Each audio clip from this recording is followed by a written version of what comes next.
अगला सवाल ले लेते हैं। ये हमें एसके बजाज ने भेजा है। उनका कहना है कि उन्हें नोएडा के सेक्टर 78 में इन्वेस्टमेंट के लिए कुछ अच्छा ऑप्शन चाहिए। उनका बजट 50 लाख का है। तो आपसे ये जानना चाहेंगे आशुतोष, नोएडा का 78 सेक्टर, ये अपकमिंग रीजन्स हैं, ये जो सेक्टर्स हैं नोएडा के, ये इलाके कैसे हैं और लिवेबिलिटी फैक्टर कैसा है इनका, इन्वेस्टमेंट के लिए कैसे हैं? मैं इनको अच्छे इन्वेस्टमेंट रेडी एरियाज मानूंगा, क्योंकि जैसे आप देखेंगे सेक्टर 76 हुआ, 77, 78, 79, ये सेक्टर्स जोग्राफिकली स्ट्रेटेजिकली लोकेटेड है। आप देखेंगे कि नोएडा सिटी सेंटर तक मेट्रो आ चुकी है और मेट्रो एक्सटेंशन होने जा रहा है 2 ब्रांचेस में। एक ब्रांच सेक्टर 62 जो इंस्टीट्यूशनल और कमर्शियल एरिया है वहाँ लीड करेगी और दूसरी ब्रांच ग्रेटर नोएडा की तरफ लीड करेगी। तो ये जो चारों सेक्टर्स हैं 76, 77, 78 एंड 79, ये 2 ब्रांचेस के बीचों बीच हैं और दोनों ब्रांचेस से इक्विडिस्टेंट है, करीबन 1.5 से 2 किलोमीटर की दूरी में ये सारा सेक्टर आपको रीच में आ जाता है। तो जैसे ही ये 2 ब्रांचेस मेट्रो की ऑपरेशनल हो जाएगी, कनेक्टिविटी बहुत ही अच्छी इंप्रूव होगी दिल्ली के साथ और पूरे मेट्रो नेटवर्क के साथ। नोएडा के भी जो इंस्टीट्यूशनल एरियाज हैं, ऑफिस डिस्ट्रिक्ट्स हैं, आईटी पार्क्स हैं, ग्रेटर नोएडा की जो डेवलपमेंट होने जा रही है, ये सारे एरियाज यहाँ से बहुत ही अच्छी तरह से एक्सेसिबल हो जाएंगे। तो आज की तारीख में मैं ये सेक्टर्स को एक अच्छी इन्वेस्टमेंट लोकेशन मानता हूँ और रेट्स कॉम्पिटिटिव हैं आज और today is the buyers market. तो मेरी सलाह इनको यही रहेगी कि आप अपना प्रोजेक्ट चुन लें और चूंकि आप इन्वेस्टमेंट के लिए खरीद रहे हो, आपको तुरंत वहाँ रहने नहीं जाना है। आगे चल के 2 या 3 साल में आप अच्छी अप्रिसिएशन वहाँ पे एक्सपेक्ट कर सकते हो।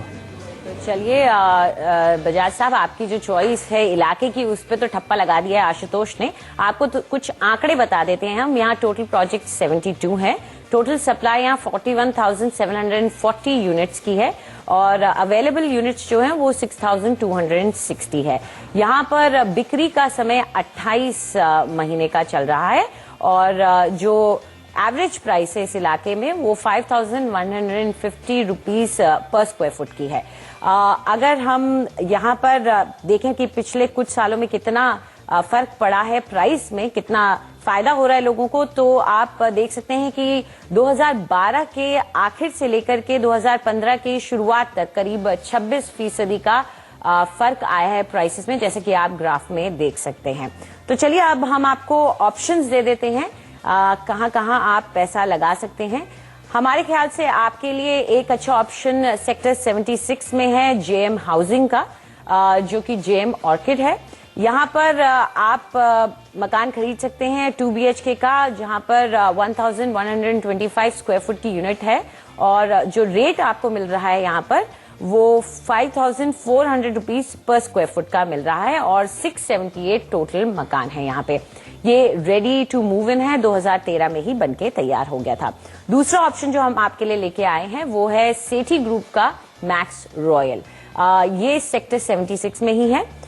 यहाँ पर 726 टोटल यूनिट्स हैं और जो प्राइस मिल रही है आपको यहाँ पर वो 4,700 से 4,900 रुपीज की मिल रही है।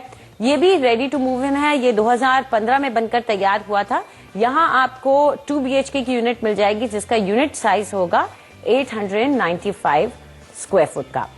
तीसरा ऑप्शन जो हम आपके लिए लेकर आए हैं ये है प्रतीक बिल्टेक की तरफ से।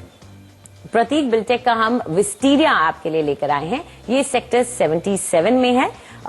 यहाँ पर आपको जो रेट मिल रहा है वो 5,900 रुपीज का मिल रहा है।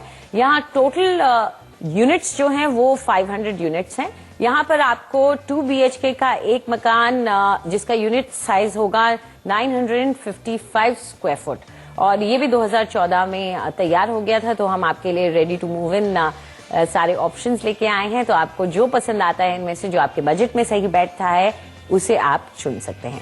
चलिए एक बार फिर से नजर डाल लीजिए, नोट कर लीजिए कौन कौन से ऑप्शंस हैं। जेएम ऑर्किड है जेएम हाउसिंग की तरफ से, मैक्स रॉयल है सेठी ग्रुप की तरफ से और विस्टीरिया है प्रतीक बिल्टेक की तरफ से। आगे बढ़